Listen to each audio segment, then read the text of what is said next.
இன்றைக்கி நம்ம class 9 physics என்சிஆர்டியில் chapter 9 force and laws of motion அதில் உள்ள எக்ஸாம்பிள் சம்ஸ் வந்து பார்க்கலாம்.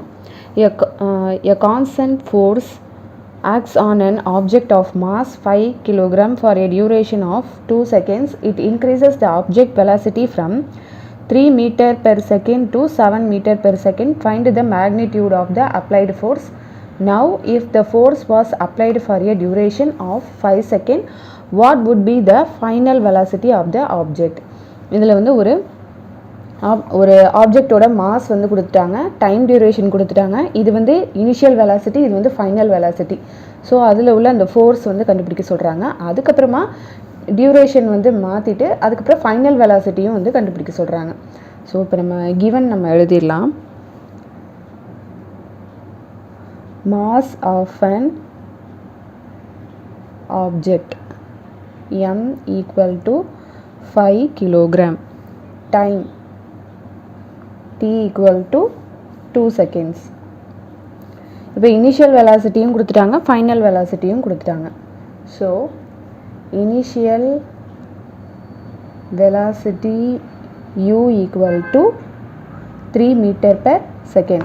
3 மீட்டர் பெர் செகண்ட்லேயே கொடுத்துட்டாங்க. ஸோ நம்ம கிலோமீட்டர் பெர் ஹவர்னால் நம்ம மாற்றிட்டு இருக்கணும். ஸோ அதை மாற்ற வேண்டாம்.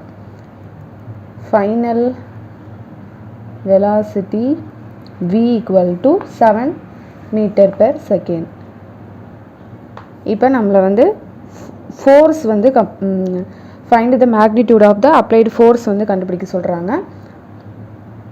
ஸோ ஃபோர்ஸ்க்கு வந்து என்ன இதுனா, ஃபோர்ஸ் வந்து mass into acceleration by time taken. ஃபோர்ஸ்க்கு வந்து mass into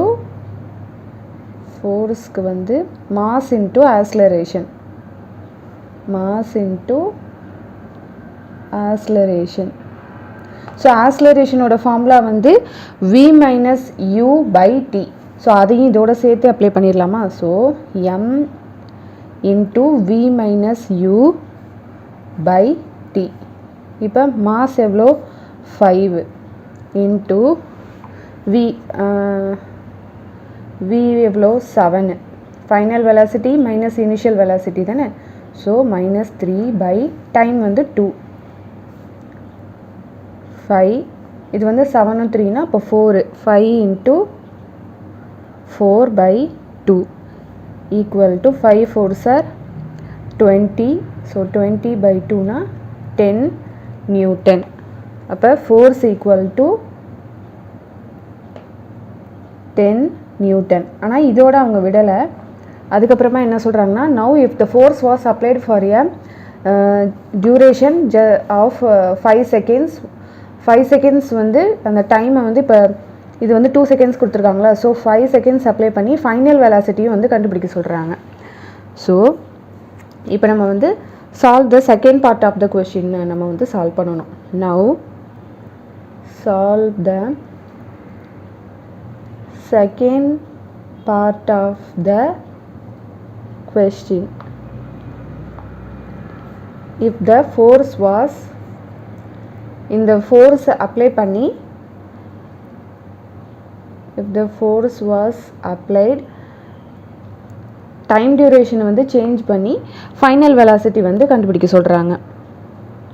for a duration எவ்வளோ? 5 செகண்ட்ஸு. ஃபைனல் வெலாசிட்டி வந்து கண்டுபிடிக்க சொல்கிறாங்க. ஃபைனல் வெலாசிட்டியை தான் வந்து கண்டுபிடிக்க சொல்கிறாங்க. Find the final velocity. Okay, இப்போ நமக்கு ஆல்ரெடி மாஸோட இது வந்து தெரியும். எவ்வளோ? 5 kg. டைம் வந்து அவங்களே கொடுத்துட்டாங்க செகண்ட் பார்ட்டுக்கு. So 5 seconds.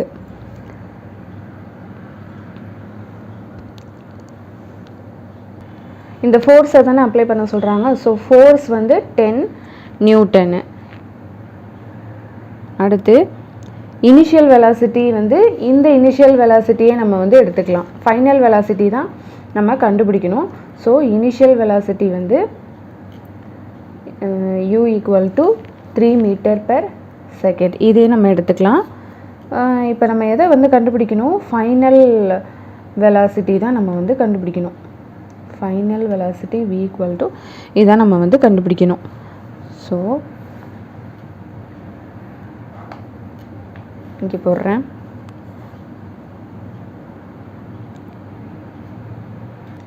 இதே ஃபார்முலா தானே. So f equal to m into v minus u by t.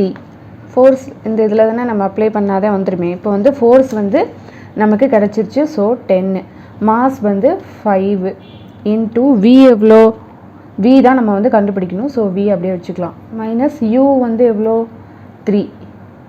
Time வந்து அவங்க செகண்ட் இதுக்கு வந்து 5 செகண்ட்ஸ் வந்து கொடுத்துருக்குறாங்க. ஸோ இப்படியே இருக்கட்டும். இப்போ இதை வந்து இப்படி கிராஸ் மல்டிப்ளை பண்ணலாமா. ஸோ 10 இன்ட்டு 5 அப்போ 50 equal to 5 into 10 into 5 50, 5 into v minus 3. இப்போ இங்கே வந்து 50 இருக்கா, இந்த 5 வந்து இப்போ மல்டிப்ளிகேஷனில் இருக்குது, இங்கே வரும்போது டிவிஷன் ஆயிரும். ஸோ அது இப்படி இருக்கட்டும். v மைனஸ் 3, 5 10 இதில்னா இப்படி இருக்கும். 10 இது வந்து -3, -3 வந்து இந்த சைடு வந்துச்சுன்னா +3 ஈக்குவல் டு 5. அப்போ v equal to final velocity எவ்வளோ, ஃபைனல் வெலாசிட்டி வந்து 13 மீட்டர் பெர் செகண்ட். ஸோ நம்ம வந்து ஃபைனல் வெலாசிட்டி வந்து கண்டுபிடிச்சாச்சு. Next second question 8.2 example.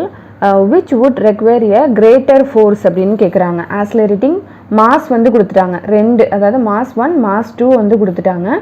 2 kg mass 4 kg mass 1 mass 2 ஆக்சிலரேஷனும் வந்து கொடுத்துட்டாங்க.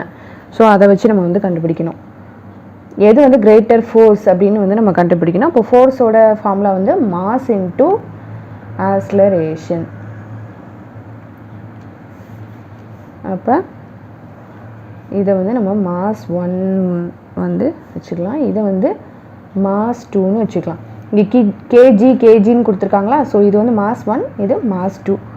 So m1 equal to 2 kg, m2 equal to 4 kg. நம்ம இப்படி சைடில் நம்ம இப்படி பண்ணிட்டோன்னா நமக்கு ஈஸியாக இருக்கும். ஆக்சிலரேஷன் எவ்வளோ 5 meter per second. So 5 meter per second square. இதை வந்து நம்ம a2ன்னு வச்சுக்கலாம். 2 மீட்டர் பெர் செகண்ட் ஸ்கொயர். இதுக்கு நம்ம இப்போ ஃபார்முலா அப்ளை பண்ணலாம். இதை வந்து f1ன்னு வச்சுக்கலாம். m1 அதாவது force into mass into acceleration தானே. ஸோ m1 எவ்வளோ 2, a1 5, ஸோ 10 நியூட்டன். அப்போ ஃபோர்ஸ் 1 வந்து 10 நியூட்டன் வருது. இப்போ f2 equal to m2 into a2. எது கிரேட்டர்னு மட்டும்தான் கேட்குறாங்க. ஸோ அதை மட்டும் நம்ம கண்டுபிடிச்சா போதும். 4 m2 வந்து மாஸ் 2 வந்து 4, a வந்து 2, அப்போ 8 நியூட்டன். அப்போ ஃபோர்ஸ் 2 வந்து 8 நியூட்டன் வருது. ஸோ இது வந்து 10 8, இது வந்து 10 8ங்கிறதுனால 10 தான் வந்து அதிகமாக இருக்குது. ஸோ f1 இது f2. அப்போ f1 தான் வந்து கிரேட்டராக இருக்குது. 2 kg மாஸ் வந்து அதிகமாக இருக்குது. 2 kg mass would require greater force. Next, third question. A motor car is moving with a velocity of 108 km per hour. It takes 4 seconds to stop after the brake are applied. Calculate the force exerted by the brakes on the motor car if it is mass along the passengers is 1000 kg. இங்கே வந்து மாஸை வந்து லாஸ்ட்டில் கொடுத்துருக்குறாங்க. Okay, இங்கே mass வந்து லாஸ்ட்டில் கொடுத்துருக்காங்க. So கேஜின்னு இருந்தாலே மாஸு. ஓகேவா. So mass of motor car along with passengers m equal to 1000 kg. அடுத்து வெலாசிட்டி வந்து கொடுத்துட்டாங்க. ஸோ இனிஷியல் வெலாசிட்டி கொடுத்துட்டாங்க, டைமும் கொடுத்துட்டாங்க. அதுக்கப்புறம் பிரேக் வந்து அப்ளை பண்ணாலே என்ன, இப்போ 0. அப்போ ஃபைனல் வெலாசிட்டி வந்து 0. ஓகேவா. அப்போ இனிஷியல் வெலாசிட்டி வந்து கொடுத்துட்டாங்க, ஆனால் கிலோமீட்டர் பெர் ஹவரில் வந்து கொடுத்துருக்குறாங்க. ஸோ அதை நம்ம வந்து மீட்டர் பெர் செகண்டாக வந்து அதை வந்து மாற்றணும். ஸோ அதை மாற்றிக்கலாம். 108 கிலோமீட்டர் பெர் ஹவரு. அடுத்து டைம் என்ன, அதாவது கிவன் என்ன கொடுத்துருக்குறாங்களோ, நான் மறுபடியும் அதை தான் சொல்கிறேன், கிவன் என்ன கொடுத்துருக்குறாங்களோ அதை கரெக்டாக எழுதிட்டாலே பாதி ப்ராப்ளம் வந்து சால்வ் ஆயிரும். அடுத்து பிரேக்ஸ் ஆர் அப்ளைட். அப்போ ஃபைனல் வெலாசிட்டி வந்து v equal to 0 meter per second. இப்போ நம்ம வந்து இதை வந்து நம்ம மீட்டர் பெர் செகண்டாக இனிஷியல் வெலாசிட்டியை வந்து மாற்றிக்கலாம். 1 kilometer equal to 1000 hour, 1 hour equal to 60 minutes equal to 1 minute equal to 60 செகண்டுங்கிறதுனால 3600 seconds. 1 kilometer by 1 hour equal to 1000 by 3600. 2 5s are 18. So 5 by 18 meter per second. இப்போ இந்த இதில் நம்ம வந்து இனிஷியல் வெலாசிட்டியை வந்து மீட்டர் பெர் செகண்டாக வந்து கொண்டுட்டு வரணும். அப்போ initial velocity u equal to 108 kilometre per hour தானே இருக்குது. ஸோ அதில் வந்து நம்ம இந்த 5/8 வந்து கொண்டுட்டு வந்தால் இது வந்து மீட்டர் பெர் செகண்டாக வந்து கன்வெர்ட் ஆயிரும். ஸோ 108 into 5/18 2ல் அடிக்கலாமா? 5 4, இது வந்து 3 1s are 3 8s are, so இது வந்து 6. அப்போ 6 5s are 30 metre per second. இப்போ நம்ம வந்து ஃபோர்ஸ் வந்து கண்டுபிடிக்கணும். Calculate the force. அப்போ ஃபோர்ஸ்க்கு வந்து என்ன இது? ஃபோர்ஸ்க்கு வந்து mass into acceleration. So force equal to v minus mass into ஆக்ஸலரேஷனோட ஃபார்முலா வந்து v மைனஸ் u/t. அப்போ மாஸ் எவ்வளோ கொடுத்துருக்காங்க? 1000. ஸோ 1000.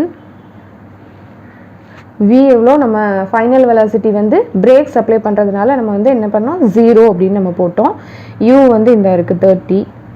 யூனா initial velocity. டைம் வந்து டைம் எவ்வளோ? 4 செகண்ட்ஸு. ஸோ 4. இதை வந்து நம்ம 2ஆல் இது பண்ணலாமா? 2 500, இது 2னா 250. So 250 into 0 minus 30 minus 30. 25 3s are 5 3s are 15, 3 2s are 6 7 7 5, இங்கே ஒரு 0 இங்கே ஒரு 0, மைனஸ் சிம்பிளை மட்டும் போட்டுறணுமா? So newton. அப்போ the negative sign of force was applied in the, இங்கே வந்து நெகட்டிவ் சைனுங்கிறதுனால அதை எழுதிடலாம். the negative sign of force means force was applied in opposite direction. Force was negative sign-ங்கிறதுனால opposite direction. So அதை எழுதிடலாம், அவ்வளோதான். அடுத்து example 8.4. A force of 5 Newton given a mass m and acceleration of 10 meter per second square and mass 2 and acceleration 20 meter per second square. What the acceleration would the if both the mass are tied together? இதில் வந்து இப்போ வந்து அதாவது mass வந்து இது பண்ணல, மாஸை தான் நம்மளை வந்து கண்டுபிடிக்க சொல்கிறாங்க. மாஸ் 1 மாஸ் 2 தான் கண்டுபிடிக்க சொல்கிறாங்க. ஃபோர்ஸ் வந்து கொடுத்துட்டாங்க. ஸோ எது கொடுத்துருக்குறாங்களோ நம்ம அதை வந்து எழுதிக்கலாம். ஃபோர்ஸ் வந்து இப்போ 5 நியூட்டன் கொடுத்துட்டாங்க. ஆக்ஸலரேஷன் வந்து கொடுத்துட்டாங்க. A1 A2 வந்து கொடுத்துட்டாங்க. மாஸ் 1 மாஸ் 2 தான் வந்து கண்டுபிடிக்கணும். So acceleration produced in object 1 அது வந்து A1 equal to 10 meter per second square. இப்போ acceleration produced in object 2 equal to A2 equal to என்ன கொடுத்துருக்குறாங்க 20 மீட்டர் per second square. ஓகேவா? இப்போ mass of an object m1 mass of an object m2 தான் நம்ம வந்து கண்டுபிடிக்கணும். Mass of object m1 mass of an object 2 equal to m2 இதை வந்து நம்ம கண்டுபிடிக்கணும். அப்போ ஃபோர்ஸ் நம்ம மாஸ் கண்டுபிடிக்கிறதுக்கு நமக்கு இப்போ என்ன ஃபார்முலா தெரியும்? Force equal to mass into acceleration தான் நமக்கு வந்து தெரியும். ஓகேவா? இப்போ மாஸ் தான் நமக்கு கண்டுபிடிக்கணும். அப்போ மாஸை நம்ம இந்த சைடு எடுத்துடலாம். மாஸ் ஈக்குவல் டு இந்த ஃபோர்ஸு இந்த சைடு இன்டூவில் இருக்கிறது இந்த சைடு போகும்போது அது டிவிஷன் ஆகும். So force by acceleration. அடுத்து இப்போ ஆப்ஜெக்ட் 1 ஆப்ஜெக்ட் 2 அதாவது மாஸ் 1 மாஸ் 2 தானே நம்ம கண்டுபிடிக்கணும். ஸோ இதை வந்து ஆப்ஜெக்ட் 1 ஆப்ஜெக்ட் 2ன்னு வச்சுக்கலாம். இந்த மாஸ் 1 நம்ம m1 அப்படின்னு வச்சுக்கலாம். ஃபோர்ஸு ஆக்ஸலரேஷன் a1, இங்கே m2 equal to force acceleration a2. இப்போ வந்து ஃபோர்ஸ் எவ்வளோ? நமக்கு வந்து ஃபோர்ஸ் என்ன கொடுத்துருக்காங்க? 5. a1 எவ்வளோ? 10. இதை நம்ம கேன்சல் பண்ணால் 1/2. ஸோ 1/2னா 0. அப்போ 0.5 kg. இங்கே f எவ்வளோ? 5 தான். a2 எவ்வளோ? 20. ஸோ இது 5 4. இதை நம்ம வந்து இது பண்ணோன்னா 0 பாயிண்ட் வச்சா 4 2s are 8 2 ஆல்ரெடி நம்ம பாயிண்ட் வச்சுருக்கிறதுனால 0 கொண்டுட்டு வரலாம். So 4 5s are 20. அப்போ 0.25 kg. இப்போ என்ன சொல்கிறாங்க? மாஸ் 1 மாஸ் 2 கண்டுபிடிச்சிட்டோம். What acceleration if the both மாஸையும் நம்ம வந்து டைப் பண்ணால் எவ்வளோ அப்படின்னு வந்து கேட்குறாங்க. ஸோ அதையும் நம்ம வந்து கண்டுபிடிக்கணும். we need to find accelerate if both mass tied together. Force எவ்வளோ? 5 நியூட்டன் தான். ஸோ அதை வச்சுக்கலாம். கம்பைன்டு மாஸுங்கும் போது மாஸ் 1ஐயும் மாஸ் 2ஐயும் நம்ம வந்து ப்ளஸ் பண்ணணும். m1 plus m2. மாஸ் 1 எவ்வளோ? 0.5.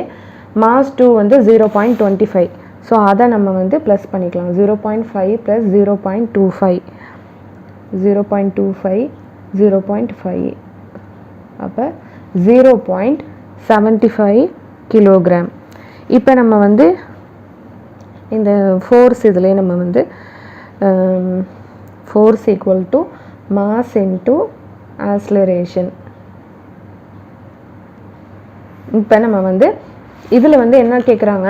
வாட் ஆக்ஸலரேஷன் வந்து கண்டுபிடிக்க சொல்கிறாங்க. அதாவது மாஸை வந்து கம்பைன் பண்ணிவிட்டு ஆக்ஸலரேஷன் கண்டுபிடிக்க சொல்கிறாங்க. ஆல்ரெடி நமக்கு ஃபோர்ஸோட ஃபார்முலா வந்து தெரியும். மாஸ்க்கு நம்ம எப்படி எடுத்தோமோ அதே மாதிரி இங்கே வந்து ஆக்ஸலரேஷன் தானே கண்டுபிடிக்க சொல்கிறாங்க. So acceleration equal to force by mass. இதுலேருந்தே நம்ம வந்து எடுத்துக்கலாம். அப்போ F equal to m1 plus m2. இது ரெண்டையும் நம்ம கம்பைன் பண்ணியே வச்சுருக்குறோம். ஸோ நம்ம வந்து ஃபோர்ஸ் எவ்வளோ?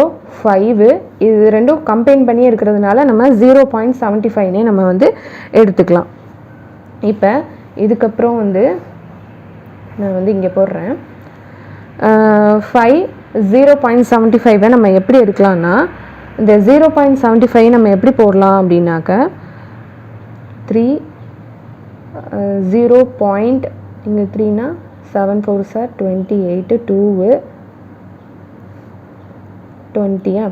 ஸோ 4 அதாவது 3/4 நம்ம எடுத்துக்கலாமா? இப்போ 0.75 வருமா? இது வந்து இப்படி அடிக்க முடியாதுங்கிறதுக்காக நம்ம வந்து இப்படி எடுத்துக்கிறோம்.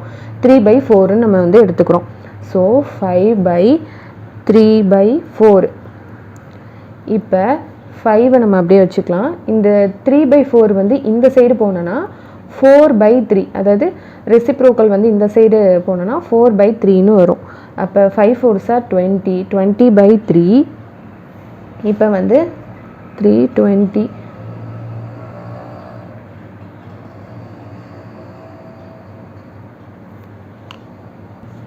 3 6 are 18, 2.0, 3 6 are 18, 2 அகெயின் வந்து 0 தான் வரும், 666 சம்திங் வரும்.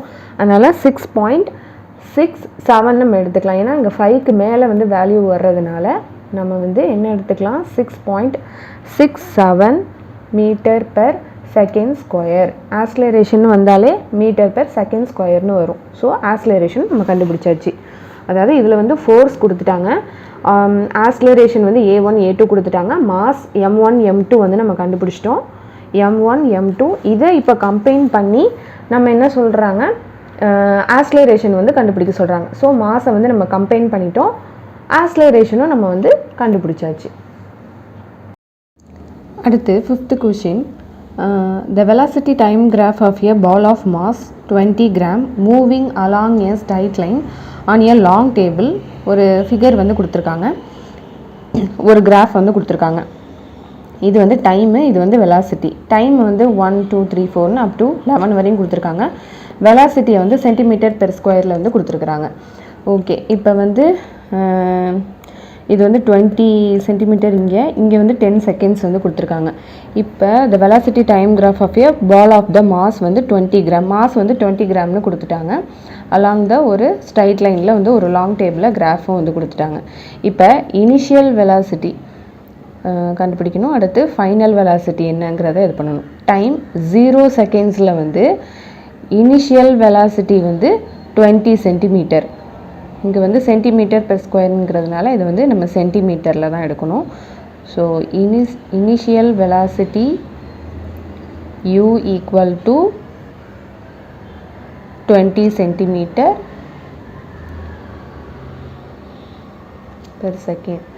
நெக்ஸ்ட்டு இப்போ டைம் 10 செகண்ட்ஸ். இதோட இதில் வந்து ஃபைனல் வெலாசிட்டி வந்து என்னவாக இருக்கும்னா 0வாக இருக்கும். So final velocity V equal to 0 cm/s. இப்போ ஆக்ஸலரேஷன் வந்து கண்டுபிடிக்கலாம். Acceleration equal to final velocity minus initial velocity by time. Final velocity எவ்வளோ, 0, அதாவது V minus U by T. So final velocity வந்து 0 மைனஸ் இனிஷியல் வெலாசிட்டி வந்து 20, time taken வந்து 10 எடுத்துக்கணும். So minus 20/10, இதை கேன்சல் பண்ணால் மைனஸ் 2 cm/s². அப்போ acceleration equal to -2 cm/s². Acceleration கண்டுபிடிச்சாச்சு. இப்போ இது வந்து சென்டிமீட்டர்/s² இருக்குது. இதை நம்ம வந்து மீட்டர்/s² வந்து மாற்றணும். ஸோ அதுக்கு என்னென்னா 1 மீட்டர் ஈக்குவல் டு 100 சென்டிமீட்டர். அப்போ 1 சென்டிமீட்டர் ஈக்குவல் டு 1/100 மீட்டர் அப்படின்னு வரும். So converting